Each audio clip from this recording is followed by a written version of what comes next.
PTM हुकूमत भी महंगाई को कंट्रोल करने में नाकाम है। जरूरियात जिंदगी की रोजमर्रा अशिया के रेट्स आसमान से बातें करने लगे।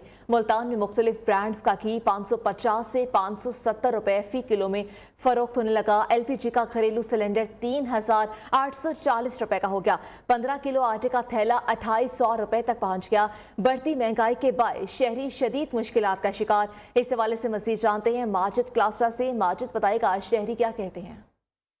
जी बिल्कुल, पीडीएम की हुकूमत को 300 रोज़ जो है वो मुकम्मल हो चुके हैं, लेकिन पीडीएम हुकूमत की जानिब से महंगाई को कंट्रोल करने के दावे जो हैं वो सिर्फ दावों की हद तक जो है वो महदूद हो चुके हैं। महंगाई बढ़ने के साथ ही जो गरीब आदमी हैं उनकी जो मुश्किलात हैं वो काफ़ी हद तक जो है वो बढ़ चुके हैं। इदारा शुमारियात के मुताबिक जो महंगाई की शरह है उसमें काफ़ी हद तक जो है वो इजाफा हो गया। अगर मैं ज़रूरियात ज़िंदगी की चीज़ों की अगर बात करें, अगर घी की बात करें तो मार्केट में मुख्तलिफ जो घी की जो मुख्तलिफ ब्रांड्स के जो घी हैं उसकी कीमत में जो है वो काफ़ी हद तक जो है वो इजाफा हुआ है। फ़ी किलो जो घी है वो 550 से 570 तक जो है वो फ़रोख्त हो रहा है। इसके साथ अगर एलपीजी की बात करें तो बुनियादी ज़रूरियात है, हर घर की ज़रूरियात है। अब गैस की लोड शेडिंग के बायस शहरी एलपीजी जो इस्तेमाल कर रहे हैं उसकी कीमतों में भी काफ़ी हद तक जो है वो इजाफा हुआ है। 12 किलो वाले घरेलू सिलेंडर की बात करें तो 12 किलो वाला घरेलू सिलेंडर फ़ी किलो के हिसाब से जो है वो 320 रुपये में जो है वो फ़रोख्त हो रहा है। और 12 किलो वाला जो सिलेंडर है उसकी अगर उसकी बात करें तो वो 3840 रुपये में जो है वो फुल हो रहा है। इसके साथ आटे की अगर बात करें तो आटे का जो बहरान है वो अभी तक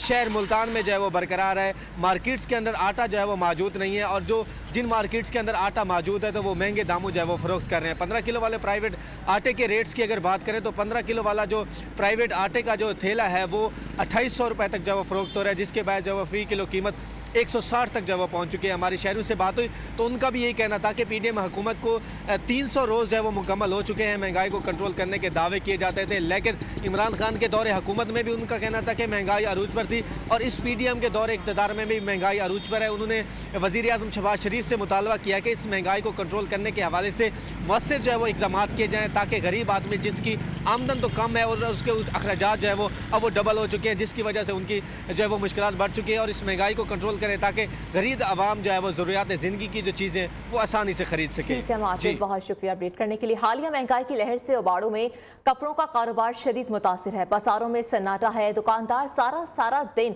ग्राहकों को मुंतज़िर रहते हैं। दीगर मलबूसात की तरह कफन का कपड़ा भी महंगा हो गया। 700 वाला कफन 1200 रुपए का हो गया। मजीद जानते हैं अब्दुल मजीद से। अब्दुल मजीद बताइएगा। जी नाज़रीन, बिल्कुल मुल्क भर में हालिया कमर तोड़ महंगाई की वजह से जहां दीगर चीज़ें महंगी हुई हैं वहां मलबूसात की कीमतें भी आसमानों को बातें कर रही हैं, जबकि जो दुकानदार हजरात हैं वो भी हमें जो है काफ़ी परेशान दिखाई दे रहे हैं। उनके कारोबार पर इस महंगाई की वजह से जो है क्या असरात मुरतब हुए हैं, उनसे बात करने की कोशिश करते हैं। क्या असरात मुरतब हुए हैं सर? क्या असरात? बाजार आप देख सकते हैं, बाजार बिल्कुल खाली पड़े हैं, कोई ग्राहक नहीं आ रहा। आराम से सुबह आते हैं, शाम को चले जाते हैं। एक सूट 500 रुपये वाला वो 800-900 रुपये का हो गया। गरीब आवाम कहाँ जाए? एक कफन था वो 600-700 रुपये का खरीद करते हैं, वो 1000-1200 रुपये का हो गया। अभी बंदा जाए तो जाए कहाँ? बंदे को अड्डे पे खाने के पैसे नहीं है। हुकूमत से मैं अपील करता हूँ जो कपड़े की जो कमी, कपड़ों में थोड़ी बहुत जो है नरमी लेके आए, जो गरीब आवाम का जो जीना बहाल हो जाए।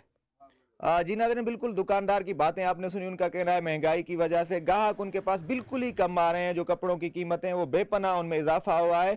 उन्होंने ये भी बताया है कि जो कफन की कीमतें हैं उनमें भी काफ़ी इजाफा हुआ है। 700 रुपये में मिलने वाला कफन जो है वो अभी जो है 1200-1300 को मिल रहा है, जिसकी वजह से आवाम का जीना तो मुश्किल ही है, अब मरना भी जो है आवाम का मुश्किल हो चुका है। उन्होंने हुकूमत से अपील की है कि खुदारा आवाम पर जो है रहम किया जाए। जी, मुल्क भर की तरह हारूनाबाद फकीर फाली में भी पेट्रोल की मसनूई किल्लत ने सर उठा लिया। बेलगा माफिया ने पेट्रोल महंगा होने के इंतजार में पेट्रोल पंप्स को ताले लगा दिए, जिसके बाद शहरी रुल कर रह गए।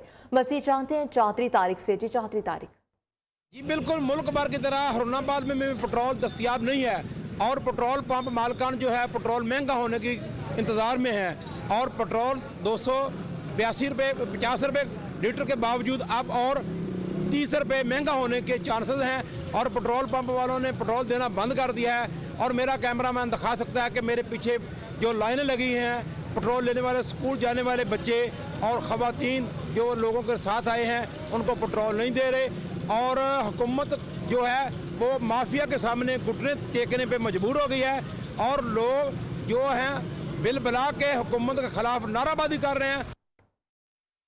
ठीक है चौधरी तारिक, बहुत शुक्रिया अपडेट करने के लिए। आगे बढ़े, आपको बताया नारोवाल में पासपोर्ट ऑफिस के बाहर बदनज़मी नजर आई। रश के बाद शहरियों की धक्कम पेल, पासपोर्ट ऑफिस के दाखिली दरवाजे के शीशे टूट गए। पुलिस का सूरत हाल पर काबू पाने के लिए क्विक एक्शन, पासपोर्ट बनवाने के लिए आने वाले नौजवानों पर लाठियां बरसा दी गई हैं।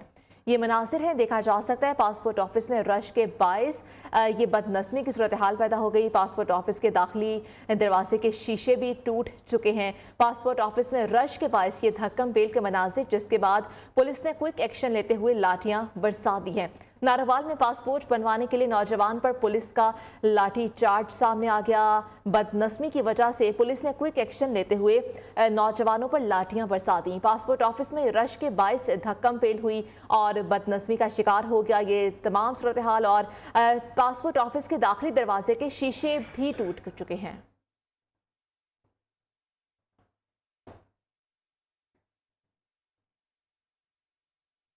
यहाँ पर शामिल करेंगे न्यूज़ अपडेट्स।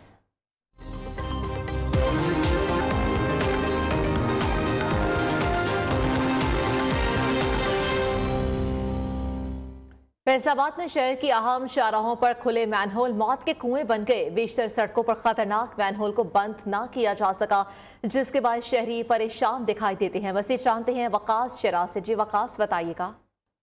बिल्कुल, फैसलाबाद की शहर की अहम शराहों के हवाले से अगर बात की जाए, बड़े बाज़ारों की बात की जाए, जहाँ पर जो है अरसा दराज से जो है मेन होल के ढक्कन जो है वो गायब हो चुके हैं, जिसकी वजह से हादसा भी मामूल बन चुके हैं। लेकिन वासा की जानिब से जो कोई भी ऐसे इकदाम नहीं किए जा रहे, ना ही जो है निजी कंपनी की जानिब से कोई ऐसे इकदाम किए जा रहे हैं कि जो ढक्कन गायब हो चुके हैं उन्हें लगाया जा सके, जिसकी वजह से हादसा भी हो रहे हैं, ट्रैफिक भी जाम रहती है। और शहरी की जानिब से निशानदेही करने के लिए वहाँ पर जो है कुछ चीज़ें रख दी जाती हैं या फिर टहनियाँ लगा दी जाती है ताकि इसकी निशानदेही हो सके। लेकिन इसको जब शाम के औकात में या कोई ऐसे वक्त में जहाँ पर ट्रैफिक जाम होती है और दूसरी तरफ हादसा भी होते हैं, जिस पर शहरी परेशान है, वैसे शहरी मौजूद है, उनसे बात करते हैं कि इस वाले से वो क्या कहते हैं। जी क्या कहेंगे आप? यही कहना चाहेंगे कि इसकी वजह से बहुत नुकसान हो रहे हैं। रात को मेरे साथ भी ये मसला पेश आया है और इस बहुत ज़्यादा मतलब नुकसान हो रहा है। कहीं पे ये नीचे हो गए हैं, कहीं पे है ही नहीं। इसकी वजह से ट्रैफिक भी जाम हो रही है, एक्सीडेंट वगैरह हो रहे हैं। इनके एहतियात करनी चाहिए, इनको लगवाना चाहिए जल्द अज जल्द।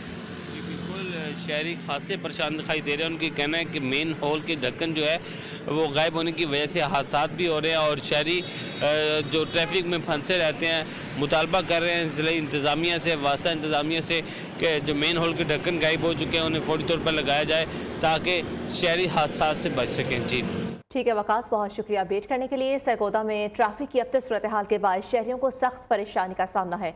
करोड़ों रुपए मालियत से लगाए गए ट्रैफिक सिग्नल्स भी अरसे दराज से नाकारा है। इंतजामिया ने अहम मामले पर आंखें बंद कर ली हैं। करोड़ों रुपए मालियत से लगाए गए ट्रैफिक सिग्नल्स भी अरसे दराज से नाकाम पड़े हैं। असिस्टेंट कमिश्नर नारा साजिद अली भी लुटेरों से गैर महफूज रहे। सरकारी रिहाइशगाह में चोरी की वारदात, चोर घरेलू सामान, आटा, घी, चीनी, चावल, डिनर सेट और दीगर अशिया चोरी करके फरार हो गए। सरकारी रिहाइशगाह में चोरी की ये वारदात हुई है और जिसकी वजह से जो चोर हैं वो घर का सारा सामान लूट कर फरार हो गए। चोर घरेलू सामान, आटा, घी, चीनी, चावल, डिनर सेट ले उड़े।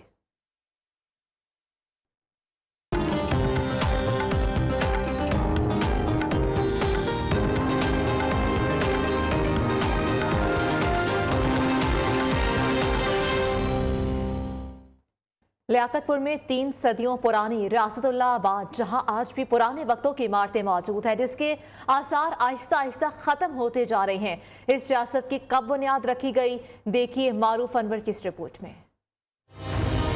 रियासत इलाहाबाद की बुनियाद 1727 में रखी गई और ये जागीर नवाब हयातुल्लाह खान तरीन ने सिंध से नकल मकानी करके आए अमीर सादिक मोहम्मद खान अब्बासी अव्वल को अता की, जिन्होंने यहाँ कई इमारतें तामीर करवाई और इसे अपना पाया तख्त करार दिया। अमीर सादिक मोहम्मद खान अब्बासी की वफात के बाद मोहम्मद बहावल खान अब्बासी अव्वल ने इख्तिदार संभाला तो उन्होंने 1748 में बस्ती सोढ़ा दी। झोंक के मकाम पर दारुस्सुरूर बहावलपुर नाम से एक नया शहर आबाद किया। हुकूमती मसलहतों के पेश नजर पाया तख्त इलाहाबाद से वहाँ मुंतकिल हो गया। मैं हुकूमत पाकिस्तान से और महकमा पंजाब से और आसार कदीमा से ये अपील करूँगा कि हमारी आने वाली नस्लों के लिए ये जो विरसा है इसको हिफाजत की जाए और आने वाली नस्लों को पता चल सके कि ये हमारे आबा अजदाद हैं। पाकिस्तान मौरिज़ वजूद में आया, आबाद रियासत बहावलपुर के इंजमाम के बाद जम्मू हाली का शिकार हो गया। यहाँ आज भी कुछ पुराने वक्तों की इमारतें मौजूद हैं जो कारीगरों की महारत का पता दे रही हैं। देखभाल न होने से इमारतों के आसार खत्म हो रहे हैं। इलाहाबाद को पहले तहसील बनाया गया, फिर म्यूनिसिपल कमेटी, टाउन कमेटी और अब ये सिर्फ एक यूनियन कौंसिल रह गई है। यहाँ मुसलमानों के साथ साथ हिंदू कम्युनिटी की कदीमी इबादत गाहें, घर भी मौजूद हैं। इस महल में तमाम कम्युनिटी हिंदू कम्युनिटी रहती थी। उन्होंने इस इलाके में 2-3 मस्जिदें भी बनवाई थी। वो क्योंकि कपड़ों के ताजर थे, किराने के ताजर थे, पंसार के ताजर थे। अगरचे देर तो हो गई, लेकिन इससे कबल के बहुत ज्यादा देर हो जाए तारीखी रियासत को महफूज कर लिया जाए, यकीनन तारीखी विरसे को संभाला जा सकता है। कैमरामैन मोहसिन शाह के साथ मारूफ अनवर, लियो न्यूज, लियाकतपुर। गिलगित की खूबसूरत वादी नलतर में 30वें नेशनल स्की मुकाबलों का आगाज हो गया, जिसमें मुल्क भर से टीमें हिस्सा ले रही हैं। खून जमा देने वाली सर्दी में खिलाड़ियों के कमाल परफॉर्मेंसेस। मज़ीद तफसीलात जानते हैं नलतर में मौजूद हमारे नुमाइंदे मुबारक हुसैन आज़ाद से। मुबारक हुसैन, बताइएगा। जी बिल्कुल, इस वक्त मैं मौजूद हूँ सतह समंदर से तकरीबन 10,000 फीट की ऊंचाई पर गिलगित बल्तिस्तान का खूबसूरत सयाहती मकाम नलतर में। यहाँ पर 30वां नेशनल चैम्पियनशिप का बाकायदा आगाज़ हो गया है, जिसमें सरमाई खेल खेले जा रहे हैं पाक फ़िज़ाया और पाकिस्तान विंटर स्पोर्ट्स फेडरेशन के ज़ेरे। ठीक है, बहुत शुक्रिया अपडेट करने के लिए। न्यूज़ स्टूडियो से अब तक के लिए इतना ही। मज़ीद बाखबर रहने के लिए आप देखते रहिए नियो न्यूज़।